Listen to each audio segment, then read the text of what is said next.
अहिल्यानगर जिल्ह्यात नुकतेच पदभार स्वीकारलेले पोलीस अधीक्षक सोमनाथ खारगे यांच्या अवघ्या काही दिवसातच त्यांच्या प्रभावी कामगिरीने सर्वांचे लक्ष वेधून घेतले आहे। त्यांनी जिल्ह्यातील 2 नंबरच्या अवैध धंद्यांवर थेट कारवाई करत अनेक ठिकाणी धाडसत्रे राबवली आहेत।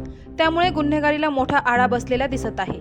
फक्त बाहेरच नव्हे तर स्वतःच्या पोलीस खात्याच्या कक्षातही त्यांनी कठोर निर्णय घेत भ्रष्टाचारात अडकलेल्या पोलीस अधिकाऱ्यांवर थेट निलंबनाची कारवाई केली आहे। Growmore investment finance company Shirdi या कंपनीचे संचालक व इतरांनी चांगला परतावा देतो असे आमिष दाखवून व फिर्यादीचा विश्वास संपादन करून फिर्यादीची एकूण 8 लाख रुपयांची फसवणूक करून ते पसार झाले आहे। मजकुराच्या फिर्यादीवरून राहता पोलीस स्टेशन BNS 2023 चे कलम 318, कलम 316, कलम 3 प्रमाणे गुन्हा दाखल आहे। त्याचा पुढील तपास आर्थिक गुन्हे शाखा करत आहेत। सदर गुन्ह्याचा तपासात आरोपी भूपेंद्र राजाराम सावळे, वय वर्ष 27, राहणार नांदुर्खी, भक्तिभूषण निवास, श्रीकृष्णनगर, शिर्डी तालुका राहता जिल्हा अहिल्यानगर यांच्याकडून सदर तपासाच्या अनुषंगाने चौकशी केली असता त्याने शेअर मार्केटच्या चढ उतारामध्ये मोठ्या प्रमाणात घाटा झाल्यामुळे गुंतवणूकदारांचे पैसे वापस करू शकलो नाही।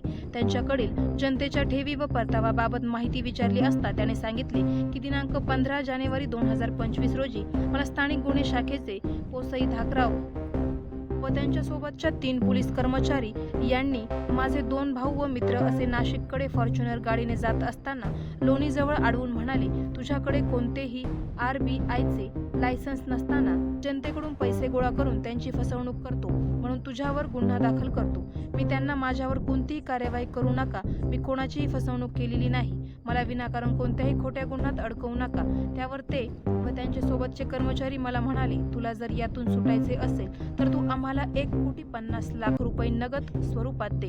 त्यावर मी धाकराव साहेब व सोबतच्या कर्मचारी यांना माझ्याकडे नगद स्वरूपात पैसे नाही, मी नगद पैसे देऊ शकत नाही असे म्हणालो। त्यानंतर धाकराव साहेब व सोबतचे पोलिसांनी मला व माझे सोबतचे माझे 2 भाऊ व मित्र यांना अहिल्यानगर येथील पोलीस अधीक्षक कार्यालयाच्या आवारातील पार्किंगमध्ये घेऊन आले।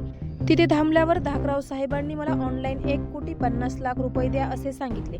त्यावर विनाकारण एखाद्या खोट्या गुन्ह्यात अडकण्यापेक्षा पोसई धाकराव साहेबांनी सांगितल्याप्रमाणे त्यांनी दिलेल्या अकाउंटवर मी ऑनलाईन 1,50,00,000 रुपये ट्रान्सफर केले अशी आरोपींनी माहिती दिली असता त्याबाबत सदर तपासाबाबत चौकशी केली असता पोसई धाकराव व त्यांच्या सोबतचे 3 पोलीस अंमलदार यांनी सदर गैरकृत्य केल्याचे सकृतदर्शनी दिसून आले आहे। सदर बाबत तपास अधिकारी यांनी दिलेल्या अहवालावरून आज दिनांक 21 जुलै 2025 रोजी पोसई तुषार छबुराव धाकराव, अंमलदार मनोहर सीताराम गोसावी, बापूसाहेब रावसाहेब फोलाने, गणेश प्रभाकर भिंगारदे, सर्वनेम स्थानिक गुन्हे शाखा अहिल्यानगर यांना शासन सेवेतून निलंबित करण्यात आले असून सदरबाबतची प्राथमिक चौकशी सुरू करण्यात येऊन प्राथमिक चौकशी अधिकारी म्हणून पोलीस निरीक्षक डॉ. शरद घोडे नेमणूक आर्थिक गुन्हे शाखा यांच्याकडे देण्यात आली आहे। आवाज जनतेचा न्यूजसाठी प्रतिनिधी दर्शन बारसे।